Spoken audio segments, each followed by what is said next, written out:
ஜூலை 20, 2016 துபாயில் இருக்கிற முக்தார் காஜிம் அப்படின்றவர் தன்னோட ஒய்ஃபுக்கு ஒரு 3 மணி அளவில் கால் பண்றாரு. அந்த போன் வந்துட்டு ரிங் ஆகல, சுவிட்ச் ஆஃப்னு வருது. உடனடியாக இவர் அவங்களோட ஒய்ஃபுக்கு மெசேஜ் பண்றாரு, ஏன் நீ கால் எடுக்கல, உடனடியாக கால் பண்ணு அப்படின்னு சொல்றாரு. ஆனா எந்த விதமான ரிப்ளையும் இல்லை. சரி, கொஞ்ச நேரம் கழிச்சு மறுபடியும் ட்ரை பண்ணலாம் அப்படின்னு சொல்லி மறுபடியும் கால் பண்ணியிருக்காரு, மெசேஜ் பண்ணியிருக்காரு. அதே ரெஸ்பான்ஸ் தான், மொபைல் சுவிட்ச் ஆஃப். இவருடைய ஒய்ஃபான சாமியா பாகிஸ்தான்ல இருக்கக்கூடிய அவங்களுடைய அப்பாவுக்கு உடம்பு சரியில்லை அப்படின்னு சொல்லி பார்க்கறதுக்காக போயிருந்தாங்க. நாளைக்கு அவங்க திரும்பி துபாய்க்கே வர இருந்தாங்க. அதுக்கான ரிட்டர்ன் டிக்கெட்டும் அவங்க எடுத்துட்டாங்க. இப்படி இருக்கிற நிலைமையில அவங்களோட மொபைல் வந்து சுவிட்ச் ஆஃப் ஆயிருக்கிறது இவருக்கு ஏதோ ஒரு மாதிரி பயமா இருந்தது. காஜிமுக்கு என்ன பயம் அப்படின்னு பார்த்தீங்கன்னா, எப்பயுமே சாமியா இந்த மாதிரி பண்ணதே கிடையாது. எப்படி இருந்தாலும் ஃபோன் அட்டன் பண்ணி பேசிடுவாங்க, அப்படி இல்லைன்னா மெசேஜ் பண்ணி நான் இந்த இடத்துல தான் இருக்கேன் அப்படின்றதையாச்சும் சொல்லிடுவாங்க. இப்படி காஜிம் துபாயில இருந்து மாற்றி மாற்றி ட்ரை பண்ணிட்டே இருக்க ஒரு கட்டத்தில் அது சாயந்தரம் 6 மணியே ஆகுது. காஜிமுக்கு இருந்த பயம் ரொம்ப ரொம்ப அதிகமாயிட்டே இருக்கு. இதுக்கான முக்கியமான காரணம் காஜிம் அதுக்கு முன்னாடி நாள் கண்ட கெட்ட கனவு. சாமியாவை வச்சு இவருக்கு ஒரு பயங்கரமான கெட்ட கனவு வந்திருக்கு. அந்த கனவு என்ன அப்படின்றத பத்தி இவர் அவரோட ஒய்ஃபான சாமியாவுக்கும் கால் பண்ணி சொல்லியிருக்காரு. இந்த விஷயம் இவரோட மைண்ட்ல ஓடிக்கிட்டே இருக்கு. இப்ப என்ன பண்ணலாம் அப்படின்னு யோசிச்ச இவரு சாமியாவுடைய தங்கச்சியான மதியாவுக்கு கால் பண்ணி கேட்கலாம் அப்படின்ட்டு கால் பண்ணியிருக்காங்க. அட்டன் ஆகல. உடனே அவர் தன்னோட ஒய்ஃபோட தங்கச்சிக்கு மெசேஜ் அனுப்பிச்சிருக்காரு, அக்கா எங்க போனா, என்ன ஆச்சு, போனை ஏன் எடுக்கல அப்படின்ற மாதிரி கேட்கிறாரு. இந்த மெசேஜஸ் எல்லாத்தையுமே சாமியாவுடைய தங்கச்சி பாக்குறாங்க. ஆனா எந்த ஒரு ரிப்ளையும் இல்லை. ப்ளீஸ் தயவு செஞ்சு எதனாச்சும் ஒரு ரெஸ்பான்ஸ் பண்ணுங்க அப்படின்ற மாதிரி இவர் மாத்தி மாத்தி மெசேஜஸ் அனுப்பிச்சுக்கிட்டே இருக்காரு. எல்லா மெசேஜஸுமே அவங்க பாக்குறாங்க, ஆனா எதுக்குமே ரிப்ளை பண்ணல. காஜிம் இந்த இடத்துல என்ன பண்றது அப்படின்னு தெரியாம இருக்கிற எல்லா விஷயத்தையுமே யோசிக்கிறாரு. இப்பதான் சாமியாவுடைய ஒரு கசினுடைய நம்பர் இவர்கிட்ட இருந்தது. அதுக்கு நைட்டு 10 மணிக்கு இவர் கால் பண்ணிருக்காரு. ரிங் போது ஒரு கட்டத்துல அந்த கால் அட்டன் ஆகுது. இப்ப கசின் டாம் அந்த போன் எடுத்திருக்காரு. எடுத்த உடனே ஒரு பயங்கரமான விஷயத்த சொல்றாரு. இதை கேட்ட காஜிமுக்கு ஒரு நிமிஷம் கை கால்லாம் நடுங்க ஆரம்பிக்குது. அந்த மாதிரி அவர் என்ன சொல்லியிருக்காரு அப்படின்னு பார்த்தீங்கன்னா, ஷாமியாவுக்கு மதியானத்துக்கு மேல திடீர்னு ஹார்ட் அட்டாக் வந்து படிக்கட்டுக்கிட்ட அவங்க விழுந்துட்டாங்க. இப்போ அவங்க உயிரோடவே இல்லை. அவங்களுக்கான சடங்குகள் எல்லாத்தையுமே பண்ணிக்கிட்டு இருக்கிறாங்க அப்படின்னு சொல்றாரு. இது கேட்ட காஜிமுக்கு பயங்கர ஷாக்கா இருக்குது. என்ன சொல்றீங்க, விளாண்டுட்டு இருக்காதீங்க, காலையில தான் என்கிட்ட கால் பண்ணி மதியானம் நான் மார்க்கெட் போறேன் அப்படின்னு பேசிக்கிட்டு இருந்தா. சொல்லப்போனா மதியானம் மார்க்கெட் போறதுக்கு முன்னாடி வரைக்குமே நான் பேசிக்கிட்டு இருந்தேன். அது மட்டும் இல்லாம சாமியாவுக்கு எந்த விதமான உடம்பு பிரச்சனையும் இல்லை. அவங்களுக்கு 28 வயசு தான் ஆகுது. இப்படி இருக்கிறப்ப எப்படி அவங்களுக்கு ஹார்ட் அட்டாக் வந்திருக்கும், எல்லாரும் சேர்ந்து என்னை ஏமாத்த பாக்குறீங்களா அப்படின்ற மாதிரி கோவப்படுறாரு. அதே நாள் மதியானம் என்ன நடந்திருக்கு அப்படின்னா, பாகிஸ்தான் பஞ்சாப் ப்ரொவிஷன் ஜீலம் டிஸ்ட்ரிக்ட் இங்க பண்டோரி அப்படின்ற ஒரு சின்ன கிராமம் இருக்கு. அந்த கிராமத்துக்குள்ள இருக்கிற வீட்டுல இருந்து போலீஸ் ஸ்டேஷனுக்கு ஒரு கால் போகுது. ஆபீசர் அந்த கால் அட்டன் பண்ண உடனே என்னோட பொண்ணுக்கு திடீர்னு ஹார்ட் அட்டாக் வந்துருச்சு, அவ படிக்கட்டுல இருந்து அப்படியே கீழே விழுந்துட்டா அப்படின்னு சொல்றாரு. உடனடியாக போலீஸ் ஆபீசர்ஸ் வண்டி எடுத்துட்டு அந்த கிராமத்து வீட்டுக்கு போறாங்க. போயிட்டு அந்த வீட்டுடைய கதவை தட்டுறாங்க. கதவு ஓபன் ஆச்சு. அந்த வீட்டுக்குள்ள இருக்கிறவங்களாம் அந்த படிக்கடியில கூட்டு போய் காட்டுறாங்க. இப்படி போனப்ப அங்க ஒரு பொண்ணு வந்துட்டு பிளாக் கலர் ட்ரெஸ் போட்டு விழுந்து கிடக்குறாங்க. அவங்களுக்கு உயிர் இல்ல. அவங்களுடைய செருப்புலாம் அதே இடத்துல வேற வேற இடத்துல சதறி கிடக்குது. அவங்களோட பர்சும் பக்கத்துல விழுந்து கிடக்குது, அதுவும் ஓபன் பண்ண மாதிரி. இப்போ அவங்களுடைய அப்பா போலீஸ் ஆபீசர் கிட்ட என் பொண்ணுக்கு திடீர்னு ஹார்ட் அட்டாக் வந்து இந்த மாதிரி கீழே விழுந்துட்டா, இறந்துட்டா அப்படின்ற மாதிரி கதறி கதறி அழுகிறாரு. ஆபீசர்ஸ் எடுத்த உடனே இவங்களுடைய ஹஸ்பண்ட் எங்க அப்படின்னு கேக்குறாங்க. அதுக்கு இவரு, என் பொண்ணு ஹஸ்பண்டோட பேரு ஷாகில், என் பொண்ணுடைய கசின் தான் அவரே தான் வந்துட்டு என் பொண்ணுக்கு கல்யாணம் பண்ணி வச்சோம். சரி, அது இருக்கட்டும், அந்த ஷாகில் எங்க அப்படின்ற மாதிரி போலீஸ் ஆபீசர்ஸ் கேட்டாங்க. இல்ல, என் பொண்ணு கீழே விழுந்ததுல இருந்து நான் வீட்டுல சுத்தி பாக்குறேன், ஷாகில் வந்துட்டு காணோம் அப்படின்னு சொல்றாரு. சின்ன வயசுல ஒரு பொண்ணு திடீர்னு ஹார்ட் அட்டாக் அப்படின்னு இறந்து போறாங்க அப்படின்றதுனால மறுபடி பிரேத பரிசோதனை பண்ணணும் அப்படின்ட்டு சாமியாவுடைய உடம்ப பிரேத பரிசோதனைக்கு கொண்டு போறாங்க.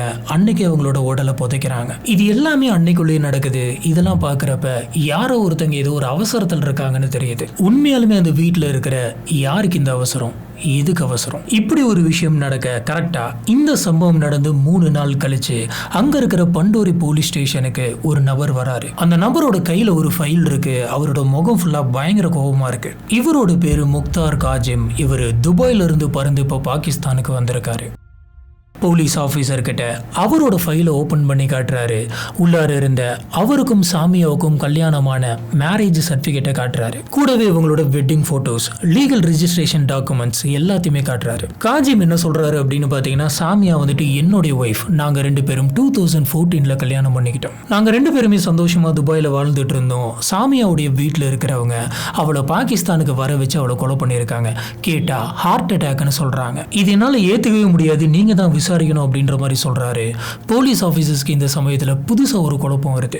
ஏன்னா அந்த பொண்ணுடைய அப்பா கிட்ட இவங்களுடைய ஹஸ்பண்ட் யாரு அப்படின்னு கேட்டதுக்கு அவரு ஷாகில் அப்படின்ற பேரு சொன்னாரு. ஆனா இப்ப காஜிம் அப்படின்ற ஒரு நபர் முன்னாடி வந்து நான் தான் சாமியாவுடைய ஹஸ்பண்ட் அப்படின்னு சொல்றாரு. ரெண்டு பேர் இப்படி ரெண்டு கதையை சொல்றாங்க. இதுல யார் சொல்றது உண்மை? இந்த நியூஸ் மீடியாவில் பரவுது. சாமியாவுடைய அப்பா பப்ளிக்கா வந்து மீடியாவில் எல்லாத்துக்கிட்டையுமே பேட்டி கொடுத்தாரு. இப்போ வந்து இருக்கிற அந்த காஜிம் அப்படின்ற நபர் யாருன்னு எனக்கு தெரியாது, அவன் பாட்டுக்கு வந்து என்னென்னமோ பேசிக்கிட்டு இருக்கான், நாங்க அவனை பார்த்ததே கிடையாது, அவன் ஏதோ டாக்குமெண்ட்ஸ் எல்லாம் கொண்டு வந்து எங்க வீட்டில் இருக்கவங்க எல்லாம் பயன்படுத்திக்கிட்டு இருக்கான், பிளாக்மெயில் பண்றான் அப்படின்லாம் சொல்றாரு. அது மட்டும் இல்லாம அதுல இவர் ஒரு விஷயத்த ரொம்ப தெளிவா சொல்றாரு. என் பொண்ணுடைய ஹஸ்பண்ட் பேரு ஷாகில் தான், ஷாகில் தான் என் பொண்ணோட ஹஸ்பண்ட் அப்படின்னு சொல்றாரு. ஆனா நான் தான் ஹஸ்பண்ட் அப்படின்னு சொல்லிட்டு வந்த காஜிமோட கையில் இருக்கக்கூடிய அந்த டாக்குமெண்ட்ஸ் எல்லாம் ஃபேக் டாக்குமெண்ட்ஸ் கிடையாது. அது எல்லாமே பிரிட்டிஷ் லா படி லீகலா ரெஜிஸ்டர் பண்ண மேரேஜ் சர்டிபிகேட்ஸ். இப்படி இருக்கிறப்ப எதுக்காக ஒரு அப்பா இப்படி போய் சொல்லணும்? இந்த கேஸ்ல ஏதோ ஒரு உண்மை ஒளிஞ்சுக்கிட்டு இருக்கு, நம்ம தான் தேடணும் அப்படின்ற முடிவுக்கு போலீஸ் வராங்க. சரி, இதுல யார் சொல்றது உண்மை? உண்மையாலுமே சாமியா வந்துட்டு ஹார்ட் அட்டாக்ல இறந்து போனாங்களா, இல்ல அவங்க ஹஸ்பண்ட் காஜிம் சொல்ற மாதிரி அவங்களோட குடும்பத்தில் இருக்கவங்களே இவங்களை கொலை பண்ணிட்டாங்களா? நம்ம இந்த சேனல்ல நம்மள சுத்தி இந்த உலகத்துல என்ன மாதிரியான விஷயங்கள்லாம் நடந்துகிட்டு இருக்கு அப்படின்றத கேசஸா பார்த்துட்டு இருக்கோம். உங்களுக்கு நம்மளுடைய சேனல் பிடிச்சிருந்தது அப்படின்னு சொன்னா மறக்காம லைக் பண்ணுங்க, நம்மளோட சேனலுக்கு சப்போர்ட் பண்ணி சப்ஸ்கிரைப் பண்ணுங்க. ஹலோ ஃப்ரெண்ட்ஸ், நான் உங்க சாமி. Welcome to the spot.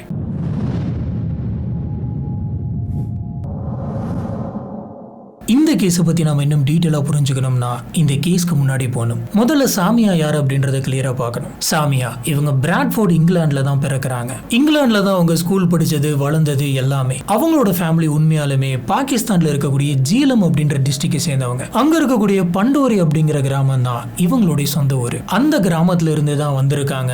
பல வருஷத்துக்கு முன்னாடி இவங்க இங்கிலாந்துக்கு ஷிஃப்ட் ஆயிட்டாங்க. இங்கிலாந்து வந்து இவங்க பிராட்ஃபோர்ட்லேயே செட்டில் ஆயிடுறாங்க. சாமியாவுடைய அப்பா பேரு Mohammed Sahid. Car rental business பண்றாரு. இவங்களுக்கு 2 அங்கிள்ஸ் இருக்காங்க.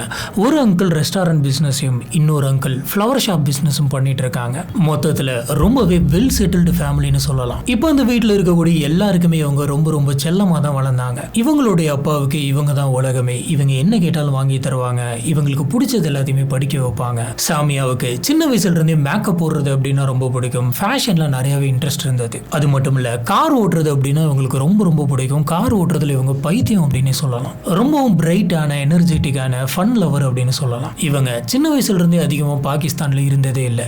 இவங்க பிறந்தது, வளர்ந்தது, ஸ்கூல் படிச்சது, ஃப்ரெண்ட்ஸோட இருந்தது எல்லாமே பிரிட்டிஷ்ல தான். இவங்களுக்கு பிரிட்டிஷ்ல இருக்கிற அந்த சிட்டி லைஃப் வந்துட்டு ரொம்பவே அடாப்ட் ஆயிடுச்சு. ஆனா இவங்க வீட்டில் இருக்கக்கூடிய மற்றவங்களுக்கு மறுபடியும் அந்த கிராமத்துக்கு போகணும் அப்படின்ற எண்ணம் மனசுக்குள்ள இருந்துட்டே இருந்தது. இதுதான் சாமியாவுடைய வாழ்க்கையவே கம்ப்ளீட்டா திருப்பி போட போகுது. சரி, அதுக்கப்புறம் இந்த கேஸ்ல என்ன நடந்துச்சு அப்படிங்கறத பார்க்கலாம். காஜிம் போலீஸ் கம்ப்ளைண்ட் கொடுத்ததும் இந்த கேஸ் வந்துட்டு கொஞ்சம் கொஞ்சமா பரவ ஆரம்பிக்குது. இதுல சாமியாவுடைய ஃப்ரெண்ட்ஸ் எல்லாம் என்ன பண்றாங்க அப்படின்னு பாத்தீங்கன்னா, அவங்க ஸ்ட்ரெயிட்டா லண்டன் போலீஸ் ஸ்டேஷன் போயிட்டு கம்ப்ளைண்ட் கொடுக்கறாங்க. சாமியா ஹார்ட் அட்டாக்ல இறந்து போக கிடையாது, அவங்க வீட்டில் இருக்கிறவங்க எல்லாருமே சேர்ந்து அந்த பொண்ணை ஆணவ கொலை பண்ணியிருக்காங்க அப்படின்னு சொல்றாங்க. இந்த விஷயம் பிராட்ஃபோர்ட் வெஸ்டுடைய எம்பி காதுக்கு போகுது. இவர் என்ன பண்றாரு அப்படின்னு பாத்தீங்கன்னா, டைரக்டா பாகிஸ்தானுடைய பிரைம் மினிஸ்டருக்கே லெட்டர் போடுறாரு. இந்த மாதிரியான ஒரு சம்பவம் நடந்திருக்கு, நீங்க தான் லீகலான ஆக்ஷன் எடுக்கணும் அப்படின்னு சொல்றாரு. இப்ப பாகிஸ்தான் கவர்மெண்ட்டுக்கு இந்த கேஸ்ல பயங்கரமான பிரஷர் இருந்தது. பிரிட்டிஷை சேர்ந்த ஒரு நபரை நீங்க பாகிஸ்தானுக்கு கூட்டிட்டு போயிட்டு கொலை பண்ணிருக்கீங்க, எங்களுக்கு கரெக்டான இன்வெஸ்டிகேஷன் நடக்கணும் அப்படின்னு சொல்றாங்க.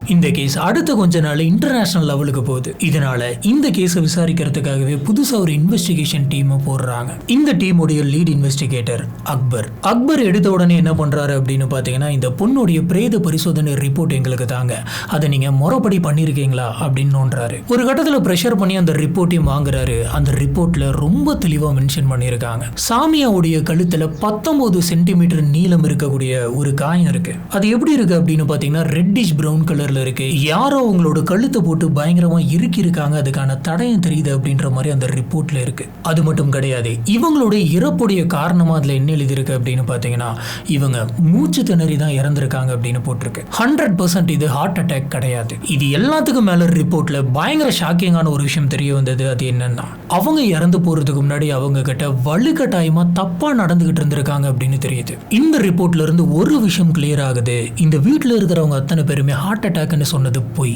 இந்த ரிப்போர்ட்டை பார்த்ததுக்கு அப்புறம் அக்பர் ஸ்ட்ரெயிட்டா போயிட்டு மீடியாவில் சொல்லிட்டாரு, இது அத்தனையுமே அவங்க குடும்பத்தில் இருக்கவங்க கட்டி விட்ட கதை. உண்மையா என்ன நடந்துச்சு அப்படிங்கறத நாங்க சீக்கிரமாவே சொல்லிடுறோம் அப்படின்னு சொல்றாரு. அது மட்டும் இல்ல, இதுக்கு முன்னாடி இந்த கேஸை எடுத்து நடத்தின அகில் அப்பாஸ் அப்படின்ற நபர், இந்த நபர் இந்த குடும்பத்துக்கு ரொம்ப வேண்டப்பட்ட நபர் அப்படின்னும் அவரு நிறைய விஷயத்தை இந்த கேஸ்ல இருந்து மறைச்சிட்டாரு, இந்த ரிப்போர்ட்டை மறைச்சிட்டாரு அப்படின்னு சொல்றாங்க. இதுல இன்னொரு விஷயம் நடந்திருக்கு. அது என்ன அப்படின்னு பாத்தீங்கன்னா, சாமியாவுடைய தங்கச்சி அப்புறம் அவங்க அம்மா இவங்க 2 பேருமே இப்ப பாகிஸ்தான்ல இல்ல. அவங்க அங்க இருந்து ஃபிளைட்டை பிடிச்சி இங்கிலாந்து போயிருக்காரு. இந்த விஷயத்துக்கும் இந்த நபர் தான் ஹெல்ப் பண்ணியிருக்காரு அப்படின்ற மாதிரி சொல்றாங்க. இந்த விஷயம் தெரிஞ்சதுனால இந்த அகில் அப்பாஸை உடனடியாக அரெஸ்ட் பண்றாங்க. ஒரு போலீஸ் ஆபீசரே ஒரு குற்றவாளிக்கு ஹெல்ப் பண்ணியிருக்காங்க. ஒரு அப்பாவே தன்னோட பொண்ணுக்கு ஹார்ட் அட்டாக் வந்து தான் இறந்து போயிருக்கு அப்படின்னு போய் சொல்லியிருக்காங்க. அம்மா தங்கச்சி 2 பேருமே அந்த இடத்துல இருக்க கிடையாது. 2 பேரும் பாகிஸ்தான்ல இருந்து தப்பிச்சு இங்கிலாந்துக்கு போயிருக்காங்க. இப்ப உண்மையா அந்த ஃபேமிலிக்குள்ள என்ன நடந்துச்சு? இந்த புது இன்வெஸ்டிகேஷன் டீம் சாமியாவுடைய போன் ரெக்கார்ட்ஸ் எல்லாத்தையுமே தோண்டி எடுக்கிறாங்க. இவங்க மத்தவங்களுக்கு பண்ண டெக்ஸ்ட் மெசேஜஸ், வாய்ஸ் நோட்ஸ், கால் லாக்ஸ் எல்லாத்தையுமே எடுக்கிறாங்க.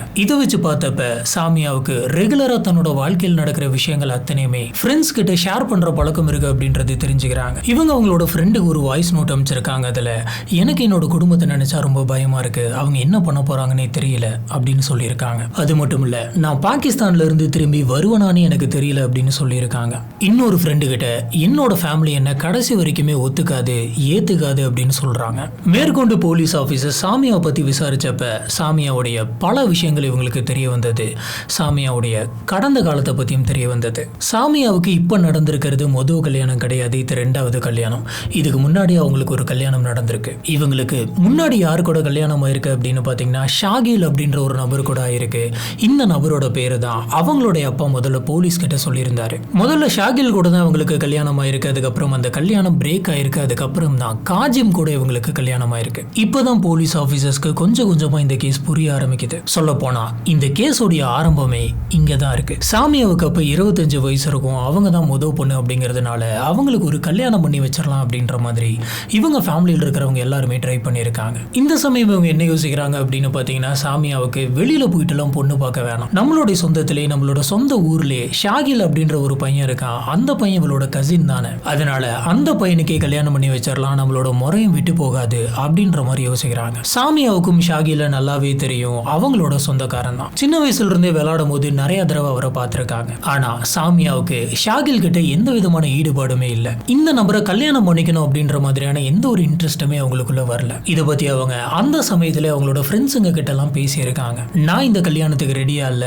அவங்களோட லைஃப் ஸ்டைல் வந்துட்டு என் கூட செட் ஆகாது, இப்போ எனக்கு என்ன பண்றது அப்படின்னே தெரியல அப்படின்ற மாதிரிலாம் புலம்பி இருக்காங்க. இவங்க என்ன பண்ணியிருக்காங்க அப்படின்னு பார்த்தீங்கன்னா, அவங்களுடைய அப்பா கிட்ட போயிட்டு எனக்கு கொஞ்சம் யோசிக்க டைம் வேணும், நான் ஷாகில் கிட்ட பேசணும் அப்படின்னு சொல்கிறாங்க. நான் நேரில் பார்த்து பேசினதுக்கு அப்புறமா டிசைட் பண்ணுறேன் அப்படின்ற மாதிரி சொல்லியிருந்தாங்க.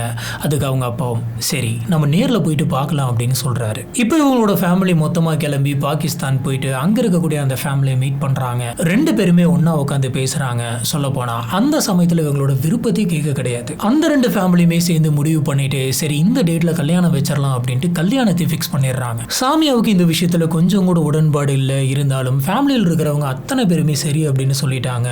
அப்பா ரொம்பவே சந்தோஷமா இருந்ததுனால வேற வழியே இல்லாம அதுக்கு ஒத்துக்கிறாங்க. இவங்க பிளான் பண்ண மாதிரி February 27, 2012 இவங்க 2 பேருக்குமே கல்யாணம் ஆகுது. இந்த கல்யாணம் பாகிஸ்தான்ல இருக்கக்கூடிய அந்த பண்டோரி கிராமத்தில் தான் நடந்தது. இந்த கல்யாணம் நடந்த சந்தோஷத்துல அப்பா முகமது வந்துட்டு இவங்க 2 பேருக்கும் பண்டோரி கிராமத்துல இருந்து தன்னோட வீட்டையே வந்துட்டு தந்துடுறாரு கிஃப்டா. இந்த சமயம் எல்லாருமே சிரிச்சிட்டு சந்தோஷமா இருந்தாங்க, சாமியா ஒருத்தங்களை தவிர.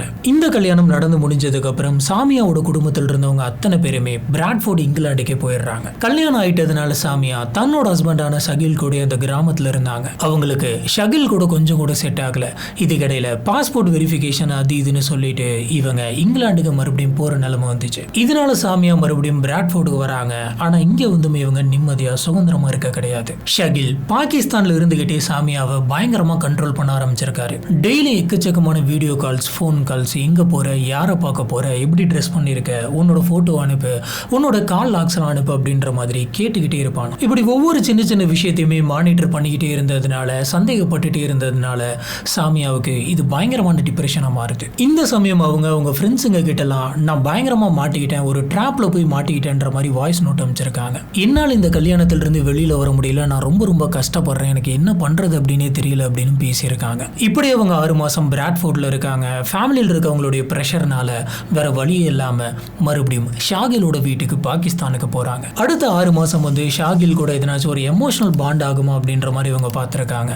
ஆனா ஷாகில் கூட இவங்களுக்கு எந்த விதமான எமோஷனல் கனெக்ஷனும் ஆகல. இவங்களுக்கு இருந்த இன்னொரு முக்கியமான பெரிய பிரச்சனை என்ன அப்படின்னு பார்த்தீங்கன்னா, அவங்க வாழ்ந்த அந்த லைஃப் ஸ்டைல். இவங்க பிறந்ததுல இருந்து கிராமத்துல இருந்திருந்தா கூட கொஞ்சம் அடாப்ட் ஆக ட்ரை பண்ணி இருந்திருக்கலாம். ஆனா இவங்க பிறந்ததுல இருந்தே பிரிட்டிஷ்ல பிராட்ஃபோர்ட்ல கார்லாம் ஓட்டிக்கிட்டு ரொம்பவே ஜாலியா இருந்ததுனால அவங்களுக்கு இந்த கிராமத்து லைஃப் ஸ்டைல் கொஞ்சம் கூட செட் ஆகல. ஷாகில் கூட இவங்களுக்கு ஒரு கனெக்ட் வரல. சொல்ல போனா அந்த என்விரான்மெண்ட் கூட இவங்களுக்கு ஒரு கனெக்ட் வரல. இப்படி இந்த இடத்துல ஷாகில் கூட லைஃப் லாங் நம்மளால டைம் ஸ்பெண்ட் பண்ண முடியாது அப்படின்றது அவங்களுக்கு தெரிஞ்சிருது. இந்த 6 மாசம் கழிச்சு மறுபடியும் அவங்க பிராட்ஃபோர்டுக்கு போறாங்க. இந்த விஷயம் ஃபர்ஸ்ட் ஹஸ்பண்டான ஷகிலுக்கு நல்லாவே தெரியும். சொல்ல போனா ஷகில் தான் நீ போயிட்டு வா அப்படின்னு சொல்லி அனுப்புறான். காரணம் என்ன அப்படின்னு பாத்தீங்கன்னா, சாமியா பிரிட்டிஷ்க்கு போனாதான் இவனுக்கு வந்து பிரிட்டிஷ் விசா கிடைக்கும், நீ அங்க போயிட்டு யூகேல அப்ளை பண்ணு அப்படின்ற மாதிரி சொல்லி அனுப்பியிருக்கான். ஆனா பிராட்ஃபோர்டு வந்தும் சாமியாவுக்கு ஒரு அமைதி இல்ல. சொந்த வீட்டுக்குள்ளேயே ஏதோ தூரத்து சொந்தக்காரங்க வந்து தங்கி இருக்கிற மாதிரியான ஒரு ஃபீல் தான் அவங்களுக்கு அங்க இருந்துச்சு. அந்த சமயம் அவங்களோட வாழ்க்கையில அவங்களோட ஃப்ரெண்ட்ஸ் மட்டும்தான் அவங்களுக்கு சப்போர்ட்டா இருந்தாங்க. எப்பயுமே ரொம்ப ஃபீல் பண்ணி அழுதுகிட்டு பேசிட்டு இருக்கக்கூடிய சாமியாவோட வாழ்க்கையில கொஞ்ச நாள் கழிச்சு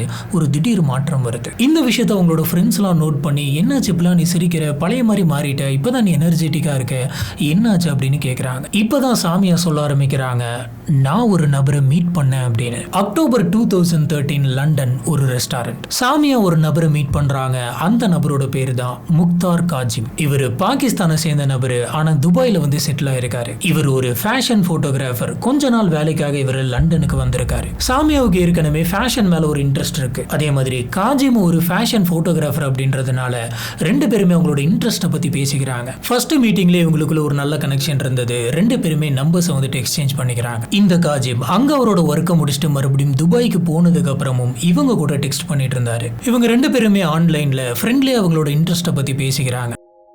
சாமியாவுக்கு வழக்கமாகவே தன்னோட ஃப்ரெண்டு கிட்ட தன்னோட லைஃப்பில் நடக்கிறதெல்லாம் சொல்கிற பழக்கம் இருக்குது அப்படின்றதுனால ஒரு நாள் இதே மாதிரி தான் காஜிம் கிட்டையும் அவங்களோட லைஃப்பை பற்றி ஷேர் பண்ண ஆரம்பிக்கிறாங்க. இப்படி ஒவ்வொரு நாள் இவங்க பேசிக்கும் போதும் அவங்களோட வாழ்க்கையில் நடந்த எல்லா விஷயத்தையுமே இவர்கிட்ட சொல்ல ஒரு கட்டத்தில் இவங்களோட லைஃப்பை பற்றி இவர் நல்லாவே புரிஞ்சுக்கிறாரு. ஷாகில் அப்படின்ற ஒரு நபர்கிட்ட நான் வசமாக மாட்டிக்கிட்டேன், இப்போ என்ன பண்ணுறது அப்படின்னு தெரியாம தான் நான் கூட வாழ்ந்துகிட்டு இருக்கேன் அப்படின்ற மாதிரிலாம் சொல்கிறாங்க. இந்த விஷயங்கள் எல்லாமே தெரிஞ்சதுக்கப்புறம் காஜிம்க்கு சாமியா மேலே இன்னுமே ஒரு ஸ்ட்ராங்கான பாண்ட் வருது.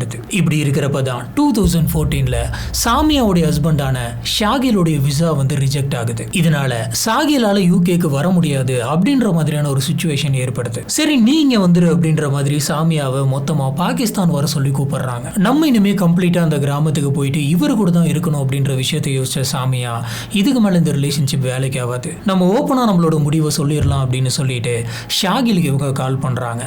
ஷாகில் அந்த போன் அட்டென்ட் பண்ண உடனே, இதுக்கு மேல நம்மளுக்கு ஒரு ஆகாது, இது இதுக்கு மேல போகாது, நம்ம இந்த ரிலேஷன்ஷிப்பை எண்ட் பண்ணிக்கலாம், ரெண்டு பேருமே டைவர்ஸ் பண்ணிக்கலாம் அப்படின்னு சொல்றாங்க. ஷாகில் இந்த விஷயத்தை ஏத்துக்கவே இல்லை. டைவர்ஸ்க்கு நான் ஒத்துக்கவே மாட்டேன், நீ இப்படி டைவர்ஸ் வாங்கிடுறா நான் பாக்குறேன்ற மாதிரி சொல்றான். சாமியா இப்படி இவங்க கேட்ட இந்த விஷயத்தை, இந்த டைவர்ஸ் மேட்டரை அவங்களுடைய அப்பாவுக்கும் குடும்பத்துக்கும் தெரியாத மாதிரி பாத்துக்கிறாங்க. இப்பதான் இவங்க ஒரு விஷயத்தை யோசிச்சு பிராட்ஃபோர்ட்ல இருக்கக்கூடிய ஒரு மசூதிக்கு போறாங்க.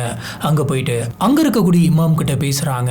இவங்களோட ரிலீஜன் படி ஃபோர்ஸ் பண்ணி ஒரு கல்யாணத்தை பண்ணி வச்சாங்க அப்படின்னு சொன்னா அது செல்லாது அப்படின்னு சொல்றாங்க. அதனால சாமி என்ன சொல்றாங்க அப்படின்னு பாத்தீங்கன்னா, என்ன ஃபோர்ஸ் பண்ணி தான் இந்த கல்யாணத்தை பண்ணி வச்சாங்க, எனக்கு இந்த மாதிரியான சிச்சுவேஷன்ல அங்க போயிட்டு வாழ்றதுல விருப்பம் இல்லை அப்படின்ற மாதிரி அவங்களோட பிரச்சனைகள் எல்லாத்தையுமே போயிட்டு இமாம் கிட்ட சொல்றாங்க. அங்க இருக்கிற இமாம் இந்த விஷயத்தை ஃபுல்லா கேட்டுட்டு, சரி நான் ஒத்துக்கிறேன், உனக்கான டைவர்ஸ் பேப்பர்ஸ் எல்லாத்தையுமே நான் வாங்கி தரேன் அப்படின்ற மாதிரி சொல்றாரு. இதுபடி இவர் டைவர்ஸ் பேப்பர்ஸ் எல்லாம் ரெடி பண்ணி தராரு. May 1, 2014 சாமியாவோட கையில டைவர்ஸ் பேப்பர்ஸ் இருந்தது. இந்த விஷயத்தை வெளியில யாருக்குமே தெரியாத மாதிரி அவங்க பார்த்துக்கிட்டாங்க. அவங்களுடைய அப்பாவுக்கும் அவங்களோட ஃபேமிலிக்கும் தெரியாம. கரெக்டா 4 மாசம் கழிச்சு செப்டம்பர் 7, 2014 அதே இமாம் முன்னாடி சாமியாவும் காஜிமும் சேர்ந்து கல்யாணம் பண்ணிக்கிறாங்க. இது ஒரு சின்ன செரமனி தான். சாமியாவோட ஃப்ரெண்ட்ஸ் அப்புறம் காஜிமோட ஃபேமிலியில் இருக்கவங்க மட்டும்தான் அந்த கல்யாணத்துல கலந்துக்கிட்டாங்க. இதுக்கப்புறம் இவங்க கரெக்டா 17 நாள் கழிச்சு பிரிட்டிஷ் லீகல் படி இந்த கல்யாணத்தை ரிஜிஸ்டரும் பண்ணாங்க. சாமியா என்ன நினைச்சிட்டு இருந்தாங்க அப்படின்னு பாத்தீங்கன்னா, இந்த கல்யாணத்தை பத்தி வெளியில யாருக்கும் தெரியாது, நம்ம சொல்ற வரைக்கும் நினைச்சுக்கிட்டு இருந்தாங்க. ஆனா அதை அவங்க இவங்களுடைய தப்பான நம்பிக்கை. அக்டோபர் 2014 கல்யாணம் முடிஞ்ச ஒரு மாசம் கழிச்சு சாமியா ஒரு நாள் சாயந்தரம் தன்னோட கசினோட சேர்ந்து ரோட்ல நடந்து போய்கிட்டு இருந்தாங்க. அப்ப யாருன்னே தெரியாத ஒரு மர்ம நபர் கையில ஒரு ராடு எடுத்துட்டு வந்து சாமியாவை பயங்கரமா தாக்கிட்டு ஓடி இருக்கான். இதுல சாமியாவோட காலில் வந்து பலமா அடிபட்டுச்சு. இந்த இன்சிடென்ட்ல நம்ம கவனிக்க வேண்டிய விஷயம் என்ன அப்படின்னு பாத்தீங்கன்னா, கூட நடந்து வந்துட்டு இருந்த கசின் மேல ஒரு அடி கூட படல. வந்துட்டு போனவனோட முக்கியமான டார்கெட்டே, அதாவது ஒரே டார்கெட்டே சாமியா தான் அப்படின்ற மாதிரி இருந்தது. உடனடியாக இந்த விஷயத்துக்கு சாமியா போலீஸ் ஸ்டேஷன் போயிட்டு போலீஸ் கம்ப்ளைண்ட் ஃபைல் பண்ணாங்க.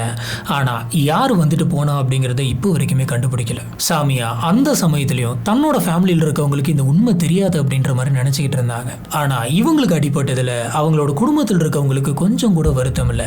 இதுல இருந்தே சாமியாவுக்கு அவங்க ஃபேமிலி மேல கொஞ்சம் கொஞ்சமா டவுட் வர ஆரம்பிக்குது. கண்டிப்பா நம்ம சாகிலுக்கு ஃபோன் பண்ணி நம்ம டைவர்ஸ் பண்ணிக்கலாம் அப்படின்னு சொன்ன அந்த சமயத்திலே அவன் வீட்டில் போயிட்டு இதை சொல்லி இருக்கணும். கண்டிப்பா இந்த விஷயம் நம்மளோட வீட்டில் இருக்கவங்களுக்கு தெரிஞ்சிருக்கும் அப்படின்ற மாதிரி இவங்க யோசிச்சாங்க. இந்த விஷயம் இவங்களோட மைண்ட்ல ஓடிட்டு இருக்கும் போதே அதே வாரத்துல இவங்களுக்கு கல்யாணம் பண்ணி வச்ச அந்த இமாமோட வீட்டுக்கு அடிக்கடி நிறைய மிரட்டல் கால்லாம் வந்துட்டு இருந்தது. அது வேற எங்கேயும் இல்ல, சாமியாவுடைய வீட்டில் இருந்தா.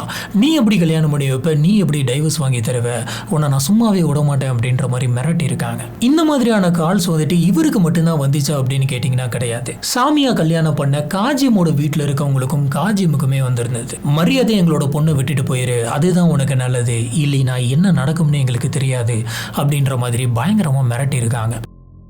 இந்த சமயம் தான் சாமியாவுக்கு தெரியுது, கன்ஃபார்ம் இந்த விஷயம் வீட்டில் இருக்கவங்களுக்குலாம் தெரிஞ்சிருச்சு, அதனால தான் அப்படி ரியாக்ட் பண்ணுறாங்கன்ட்டு. சொல்லப்போனால் அவங்க வீட்டுக்குள்ளே இருக்கக்கூடிய அவங்களோட அம்மாவே சாமியாவோட பொருட்கள் எல்லாத்தையுமே எடுத்து ரோட்டில் விசிறி இருக்காங்க, நீ இதுக்கு மேலே இங்கே இருக்கக்கூடாதுன்னு சொல்லி. இப்படி இருக்கிற இந்த சமயத்தில் தான் மே 2015 இவங்களுக்கு விசா கிடைக்கிது. சாமியா வீட்டை விட்டு தைரியமாக வெளியில் வந்து காஜிம் கூட துபாயிலே செட்டில் ஆகுறாங்க. இங்கே ரொம்பவே கஷ்டப்பட்டுட்டு ஒரு விதமான டிப்ரெஷனில் இருந்த சாமியா அங்கே போனதுக்கப்புறம் ரொம்பவே சந்தோஷமாக மாறுறாங்க. இதுக்கு மேலே இதுதான் நம்மளோட குடும்பம், இந்த குடும்பத்தில் நம்ம சந்தோஷமா இருக்கலாம் அப்படின்ற மாதிரியான எண்ணம் அவங்களுக்கு வருது. ரெண்டு பேரும் சேர்ந்து அவங்களோட ஃபியூச்சர் பிளான்ஸ் எல்லாத்தையுமே போட ஆரம்பிக்கிறாங்க.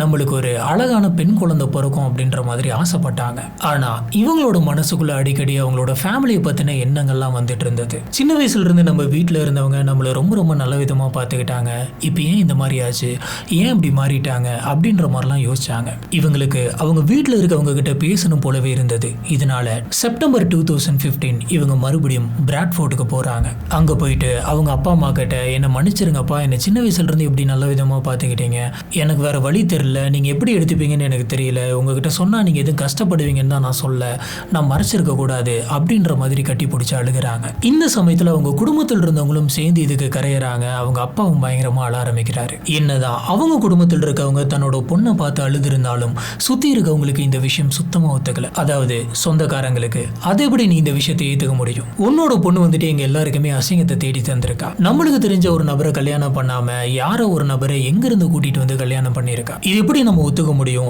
வெளியில இருந்து வந்த ஒரு நபரை நம்ம எப்படி ஏத்துக்க முடியும் அப்படின்ற மாதிரி பயங்கரமா ஏத்தி விடுறாங்க. அன்னைக்கு நைட்டே இங்க நடக்கிறது எல்லாத்தையுமே பார்த்த சாமியா வந்து காஜிமுக்கு ஃபோன் பண்ணி, இனிமே எனக்கு இங்க வாழ்க்கை இருக்காதுன்னு நினைக்கிறேன், நான் அங்கேயே வந்துடுறேன், நம்மளோட குழந்தை இதுக்கு மேல இந்த சொந்தக்காரங்களை பார்க்கவே பார்க்காது, நம்ம அங்கேயே நம்மளோட பொண்ணை வச்சு நல்ல விதமா வளர்த்தலாம் அப்படின்ற மாதிரி சொல்லிக்கிட்டு இருந்தாங்க. இவங்க மறுபடியும் துபாய்க்கே வந்தாங்க.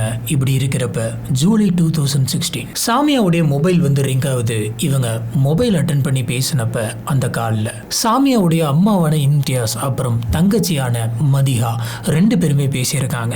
இவங்க என்ன சொல்றாங்க அப்படின்னு பார்த்தீங்கன்னா, உன்னுடைய அப்பாவுக்கு டயபெட்டிஸ் அப்புறம் பிபி ரொம்பவே அதிகமாயிட்டு இருக்கு, கண்ட்ரோல்லே இல்லை, டாக்டர்ஸ்லாம் கண்டிஷன் ரொம்ப மோசமா இருக்கு, கொஞ்ச நாள் தான் அவர் இருப்பாரு அப்படின்ற மாதிரி சொல்லிட்டாங்க அப்படின்னு சொல்றாங்க. என்னதான் இவங்க வீட்டில் இருக்கவங்க இவங்களை ஏத்துக்கல அப்படின்னாலும் சின்ன வயசுல இருந்து அவங்களுடைய அப்பா அவங்கள ரொம்ப ரொம்ப சந்தோஷமா பார்த்துக்கிட்டாங்க. அவங்களுக்கு வேணுங்கிற எல்லாத்தையுமே பண்ணி தந்தாங்க. இப்படி இருக்கிற ஒரு அப்பா வந்து உடம்புக்கு முடியாம இருக்கிறார் அப்படின்ற விஷயம் இவங்களுக்கு தெரிஞ்ச உடனே இவங்களுக்கு அது ரொம்ப ரொம்ப கஷ்டமா இருந்தது. ஜூன்ல இவங்களுடைய ஹஸ்பண்டான ஷகீலுடைய அம்மா வந்துட்டு இறந்து போனாங்க. இவங்க அம்மா இவங்களுக்கும் சொந்தக்காரங்க அப்படின்றதுனால இவங்க பார்க்க போகணுமா வேணாமா அப்படின்ற கன்ஃபியூஷன்ல இருந்தாங்க. அப்ப சாமியாவோட ஹஸ்பண்டான காஜிம் தான், தயவு செஞ்சு நீ அங்க போகாத, உன் ஒட்டுமொத்த குடும்பமும் அங்க இருக்கும், இருக்கும். இந்த சமயத்துல ஒன்னு அவங்களாம் சேர்ந்து எப்படி ட்ரீட் பண்ணுவாங்க அப்படின்னு தெரியாது, அதனால நீ போவேணாம் அப்படின்ற மாதிரி சொல்லிட்டாரு. இவரு சொன்ன அந்த விஷயம் சாமியாவுக்கும் புரிஞ்சதுனால சாமியா அந்த இறுதி சடங்குக்கு போல. ஆனா இந்த தடவை அந்த மாதிரி பண்ண முடியாது. இந்த தடவை பிரச்சனை அப்படின்றது அவங்களுடைய சொந்த அப்பாவுக்கு. இவங்க என்ன முடிவு பண்றாங்க அப்படின்னு பாத்தீங்கன்னா, ஊருக்கு போயிட்டு தன்னுடைய அப்பாவை பார்க்கணும் அப்படின்னு முடிவு பண்ணாங்க. இந்த விஷயத்தை பத்தி இவங்க அவங்களோட ஃப்ரெண்ட்ஸ் கிட்ட சொன்னதுக்கு அவங்க ஃப்ரெண்ட்ஸ் எல்லாருமே நீ அங்க போவேணா, சொன்னா கேளு அப்படின்ற மாதிரி வார்ன் பண்றாங்க. ஆனா இந்த விஷயத்துக்கு காஜிம் வந்துட்டு ஃபோர்ஸா எந்த ஒரு எதிர்ப்புமே தெரிவிக்க கிடையாது. ஏன்னா அது அவங்களுடைய சொந்த அப்பா. நாளைக்கு அவருக்கு எதனாச்சும் ஆயிருச்சு அப்படின்னு சொன்னா அந்த கில்ட்டிலே கடைசி வரைக்கும் சாமியா இருப்பா அப்படின்றதுனால என்ன பண்றது அப்படின்னு தெரியாம அமைதியா இருந்தாரு. இப்போ சாமியோட மனசுல ஒரு பக்கம் பயம் இருந்தாலும் அப்பா இந்த மாதிரி இருக்காரு, நான் போய் பார்க்கணும் அப்படின்ற எண்ணம் உள்ளுக்குள்ள இருந்தது. இதனால காஜிமும் சரி நீ போ, ஆனா நீ சேஃபா இருக்கணும், அதுதான் முக்கியம் அப்படின்ற மாதிரி சொல்றாரு. காஜிமுக்கு இந்த விஷயத்தில் முழுசாக ஈடுபாடு இல்லை அப்படின்னாலும் சரி வேற வழி இல்லை அப்படின்றதுனால இவங்களை கூட்டிட்டு போயிட்டு ஏர்போர்ட்டில் ஏற்றி விடுறாரு. இப்படி காஜிம் சாமியாவை ஃப்ளைட் ஏற்றி விடுறதுக்கு முன்னாடி சாமியா கிட்ட இப்பயும் ஒன்று கேட்டு போயிடல, ஒரு தடவை யோசிச்சப்பாரு, நீ ஷோர் தானே அப்படின்னு கேட்குறாரு. அதுக்கு சாமியா அவங்கள பார்த்து ஐ வில் பி ஃபைன் அப்படின்னு சொல்கிறாங்க. கூடவே ஐ லவ் யூ அப்படின்னு சொல்கிறாங்க. இதுதான் கடைசியாக இவர் சாமியா கிட்ட நேரில் கேட்ட வார்த்தைகள். சாமியா ஜூலை 14, 2016 பாகிஸ்தானுக்கு போயிட்டு லேண்ட் ஆகுறாங்க. இவங்க ஸ்ட்ரெயிட்டா அவங்களோட வீட்டுக்கு போக கிடையாது. இவங்க அங்க இருக்கக்கூடிய இவங்களோட ஃப்ரெண்டோட வீட்டுக்கு போறாங்க. போயிட்டு இவங்களுடைய பாஸ்போர்ட், இவங்களுடைய ரிட்டர்ன் டிக்கெட் எல்லாத்தையுமே யாருக்கும் தெரியாத மாதிரி அவங்களோட ஃப்ரெண்டு வீட்டில் போயிட்டு ஒளிச்சு வைக்கிறாங்க. ஏன்னா இவங்களுக்கு ஒரு விஷயம் நல்லாவே தெரியும், அங்க போனா என்ன வேணா நடக்கும். அவங்க நம்மளுடைய பாஸ்போர்ட்டையும் ரிட்டர்ன் டிக்கெட்டையும் எடுத்துக்கிட்டாங்க அப்படின்னு சொன்னா நம்மளால மறுபடியும் துபாய்க்கு வரவே முடியாது அப்படின்னு. இப்படி எல்லாத்தையுமே சேவ் பண்ணி வச்சதுக்கு அப்புறமா சாமியா காஜிம் கிட்ட என்னுடைய பாஸ்போர்ட், ரிட்டர்ன் டிக்கெட் எல்லாமே சேஃபா இருக்கு அப்படின்னு மெசேஜ் பண்றாங்க. அன்னைக்கு நைட் ஆயிருச்சு. இந்த டைம்ல டிராவல் பண்றது சேஃப் கிடையாது, நான் நாளைக்கு போறேன் அப்படின்ற மாதிரி சொல்றாங்க.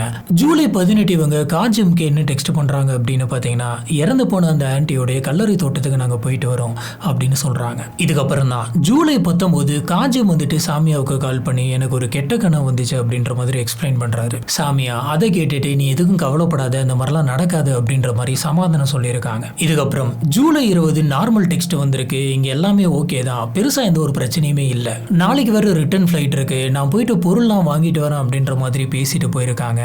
இதுதான் இவங்க ரெண்டு பேரும் பேசிக்கிட்ட கடைசி விஷயம். மொத்தத்துல சொந்த அப்பாவே பார்க்க போகாத அப்படின்ற மாதிரி அந்த பொண்ணோட ஃப்ரெண்ட்ஸ் எல்லாம் அந்த பொண்ணை வார்ன் பண்ணியிருக்காங்க. ஏன் அவங்களே ஸ்ட்ரெயிட்டா வீட்டுக்கு போகாம அவங்களோட பாஸ்போர்ட்ல ஆரம்பிச்சு ரிட்டர்ன் டிக்கெட் வரைக்கும் எல்லாத்தையுமே ஃப்ரெண்ட்ஸ் கிட்ட கொடுத்துட்டு போயிருக்காங்க. இது எல்லாமே எதுக்காக? அவங்க அப்பா மேல வச்சிருந்த அந்த ஒரு பாசத்துக்காக. அந்த பாசம் தான் அன்னைக்கு சாமியாவை அந்த வீட்டுக்கு கூட்டிட்டு போயிருக்கு. அந்த பாசம் தான் சாமியாவை அந்த வீட்டிலேயே லாக் பண்ணிச்சு. சரி, கேஸ்க்கு வருவோம். காஜிமுடைய இந்த கம்ப்ளைண்ட், அப்புறம் சாமியோட ஃப்ரெண்ட்ஸ் எல்லாருமே சேர்ந்து அங்க கொடுத்த கம்ப்ளைண்ட், எம்பியோடைய பிரஷர், இது எல்லாமே சேர்ந்து தான் ஃப்ரெஷ்ஷா பிரேத பரிசோதனை பண்ணணும் அப்படின்ற மாதிரி கேட்டுக்கிட்டாங்க. இந்த ரிப்போர்ட்டை பார்த்தப்ப கிளியரா தெரிஞ்சது இது ஹார்ட் அட்டாக் கிடையாது, வேணும்னே பண்ண கொலை அப்படின்னு. இதுக்கப்புறம் புது இன்வெஸ்டிகேஷன் டீம் வந்துச்சு. சாமியா இறந்து போன 8 நாள்ல ஷாகில கண்டுபிடிச்சு அரெஸ்ட் பண்றாங்க. இந்த கொலையில சாமியாவுடைய அப்பாவும் சம்பந்தப்பட்டிருக்காரு அப்படின்னு சொல்லி அவரையும் அரெஸ்ட் பண்றாங்க. கூடவே அவங்களுடைய அங்கிளையும் சேர்த்து அரெஸ்ட் பண்றாங்க. இந்த அங்கிள் வந்து இந்த கேஸை மாத்தணும் அப்படிங்கிறதுக்காக ஃபேக்கான டாக்குமெண்ட்ஸ், ரிப்போர்ட்ஸ் எல்லாம் வந்துட்டு பண்ணியிருக்காரு. இப்ப எல்லாருக்குள்ளே இருக்கிறது ஒரே ஒரு கேள்விதான், ஜூலை 20 மதியானம் எக்ஸாக்டா என்ன நடந்துச்சு? இந்த விஷயத்தை தெரிஞ்சுக்கணும் அப்படின்னு சொன்னா அன்னைக்கு வீட்டுல இருக்கிறவங்க ஷாகில் வந்துட்டு வாய் திறக்கணும். ஷாகில் போலீஸ் கஸ்டடியில் இருந்தா போலீஸ் ஆபீசர்ஸோட இன்ட்ராகேஷன் நடந்துகிட்டு இருந்தது. என்ன நடந்துச்சு அப்படின்ற மாதிரி கேட்கிறாங்க.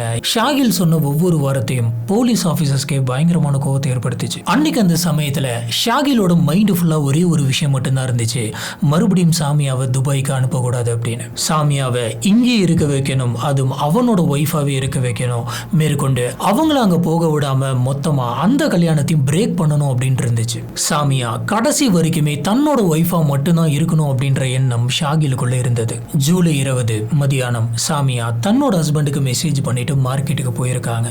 இவங்க மார்க்கெட் போன அந்த சமயத்துல வீட்டுக்குள்ள ஷாகில் வந்திருக்கான். இப்படி வீட்டுக்குள்ள வந்த ஷாகில் அப்புறம் சாமியாவுடைய அப்பாவான முகமது இவங்க ரெண்டு பேருமே சேர்ந்து சாமியோடைய திங்ஸ், பேக், ஷெல்ஃப், ரூம் மொத்தமா தேடி இருக்காங்க. எல்லாத்தையும் தூக்கி களைச்சு போட்டு தேடுறாங்க. இந்த அளவுக்கு இவங்க தேடிக்கிட்டு இருக்காங்க அப்படின்னாலே நம்மளுக்கு அது கிளியரா தெரியுது, அவங்க ரிட்டர்ன் டிக்கெட்டையும் பாஸ்போர்ட்டையும் தான் தேடுறாங்க அப்படின்னு.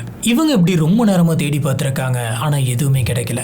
இந்த சமயத்துல தான் கொஞ்ச நேரம் கழிச்சு சாமியா அந்த இடத்துக்கு வராங்க. சாமியா வீட்டுக்குள்ள வரும்போதே அவங்களோட பேக், அவங்களோட திங்ஸ் எல்லாமே களைஞ்சு கிடக்கிறத பாக்குறாங்க. பார்த்த உடனே அவங்களுக்கு தெரிஞ்சிருது அவங்க எதை தேடி இந்த மாதிரி பண்ணியிருக்காங்க அப்படின்னு. இப்படிலாம் ஒரு விஷயம் நடக்கும் அப்படின்னு தெரிஞ்சுதான் இவங்க அவங்களோட ஃப்ரெண்டு வீட்லயே கொண்டு போயிட்டு எல்லாத்தையும் மறைச்சு வச்சிருக்காங்க. இப்ப ஷாகில் வந்து சாமியாவை பார்த்து டைரக்டா சொல்றான், நீ இதுக்கு மேல எங்கேயும் போக கூடாது, இதே ஊர்ல எனக்கு ஒய்ஃபா மட்டும்தான் நீங்க இருக்கணும் அப்படின்னு சொல்றான். கடைசி வரைக்குமே நீ இங்க தான் இருக்கணும், உன்னோட இன்னொரு கல்யாணத்தை நீ கம்ப்ளீட்டா மறந்துரு அப்படின்னு சொல்றான். இவன் என்ன மாதிரி பேசியிருக்கான் அப்படின்னு பாத்தீங்கன்னா, சாமியாவை ஒரு மனுஷியாவே ட்ரீட் பண்ண கிடையாது, உன்னோட வாழ்க்கை கடைசி வரைக்கும் எனக்கு தான், உன்னுடைய உடம்பும் கடைசி வரைக்கும் எனக்கு தான் அப்படின்ற மாதிரி மோசமா பேசியிருக்கான். இதை கேட்ட சாமியாவுக்கு பயங்கரமா கோவம் வந்துருது. நீ என்ன பேசிட்டு இருக்க, நான் இன்னொருத்தனுடைய ஒய்ஃப், உனக்கும் எனக்கு நடந்த கல்யாணம் வந்துட்டு என்னோட விருப்பம் இல்லாம நடந்தது, அது டைவர்ஸும் ஆயிருச்சு, இதுக்கு மேல நீ என்கிட்ட இப்படி பேசக்கூடாது அப்படின்ற மாதிரி வார்ன் பண்றாங்க. ஆனா ஷாகில் இதை கேட்கவே இல்லை. என்ன தவிர உனக்கு இதுக்கு மேல வாழ்க்கையே கிடையாது, உன் வாழ்க்கை முழுக்க இனிமே என் கூட தான் அப்படின்ற மாதிரி சொல்றான். இதை கேட்ட சாமியா வந்துட்டு என்னோட வாழ்க்கையில் நீ இல்லை, கடைசி வரைக்கும் என்னைக்குமே நீ இருக்க மாட்டே அப்படின்ற மாதிரி கத்துறாங்க.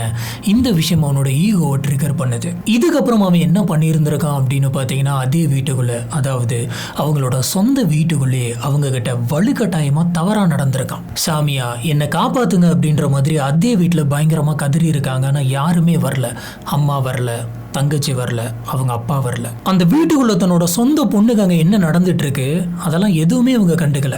யாரோ ஒரு பொண்ணுக்கு இந்த மாதிரி நடந்திருந்தா கூட இந்நேரத்துக்கு யாரா இருந்தாலும் தடுத்து நிறுத்தியிருப்பாங்க. நிஜமாலுமே இவங்க தான் வளர்த்தாங்களா, இவங்களுக்கு கொஞ்சமாச்சும் மனிதாபிமானம் இருக்கா அப்படின்றது எதுவுமே புரியல. ஷாகில் கிட்ட இருந்து தன்னை காப்பாத்திக்கிறதுக்காக சாமியா அந்த வீட்டுக்குள்ள பல இடத்துக்கு ஓடி இருக்காங்க. ஷாகில் பின்னாடி பின்தொடர்ந்து வந்து அவங்க கிட்ட தப்பா நடந்துகிட்டு மேற்கொண்டு அவங்களோட கழுத்தை பிடிச்சி நெரிச்சிருக்கான். அவங்களுடைய ஸ்கார்ப்பை வச்சு ஒரு கட்டத்துல இருக்கிறதுல சாமியாவுடைய மூச்சு அங்கே நிக்குது. இதுல ரொம்ப கொடூரமான ஒரு விஷயம் என்ன அப்படின்னு கேட்டீங்கன்னா, அவன் கழுத்தை பிடிச்சி நெரிச்சிட்டு இருக்க அந்த சமயத்தெல்லாம் சாமியா தப்பிச்சு போயிடக்கூடாது அப்படின்னு சொல்லி முகமது வந்து சாமியாவோட காலை பிடிச்சி இறுக்கி நிறுத்தி இருக்காங்க. ஆமா, தன்னோட சொந்த அப்பாவே காலை பிடிச்சி நகரக்கூடாது அப்படின்னு பிடிச்சி வச்சிருக்காரு. இந்த அப்பா தான் சின்ன வயசுல இருந்து தன்னோட பொண்ணுக்கு எந்த கஷ்டமும் வந்துடக்கூடாது அப்படின்ட்டு பாத்துக்கிட்ட அப்பா. ரொம்ப நாள் கழிச்சு மறுபடியும் வீட்டுக்கு வந்த அந்த சமயத்துல கட்டி பிடிச்சி அழுத அப்பா இன்னைக்கு எங்கேயும் தப்பிச்சு போயிடக்கூடாது அப்படின்னு சொல்லி காலை இறுக்கி பிடிச்சிருக்காரு. அவங்களோட மண்டையில தன்னோட பொண்ணு என்ன ஆனாலும் இங்க இருந்து போக கூடாது அப்படின்றது மட்டும்தான் இருந்துச்சு. இங்க நடக்கிற விஷயங்கள் எல்லாத்தையுமே கண்ணு முன்னாடி பார்த்துக்கிட்டே சாமியா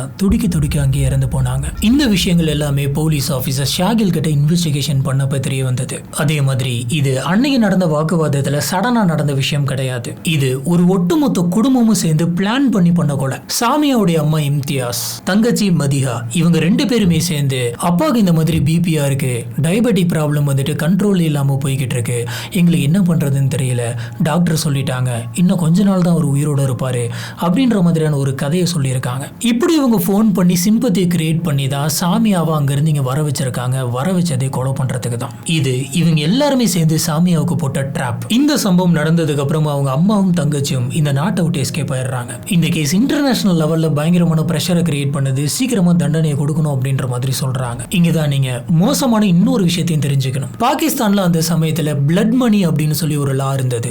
இந்த லா என்ன சொல்லுது அப்படின்னு பாத்தீங்கன்னா, இறந்து போன விக்டிமோட ஃபேமிலியில் இருக்கவங்களுக்கு காம்பன்சேஷன் பண்ற மாதிரி பணத்தை கொலை செஞ்சவன் பாதிக்கப்பட்ட அந்த குடும்பத்துக்கு தந்துட்டா இந்த கேஸை வந்துட்டு வித்ட்ரா பண்ணிடுவாங்க, கேஸே வந்துட்டு இல்லாம பண்ணிடலாம், இந்த கேஸை க்ளோஸ் பண்ணிடலாம். இந்த மாதிரியான ஒரு லா வந்து அந்த சமயத்தில் இருந்தது. இப்ப கொலை பண்ணது ஷாகில், அதுக்கு துணையா இருந்தது முகமது.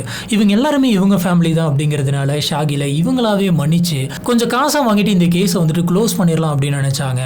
அந்த சட்டத்தில் இருந்த அந்த லூப் ஹோலை பயன்படுத்திக்கலாம் அப்படின்னு நினைச்சாங்க.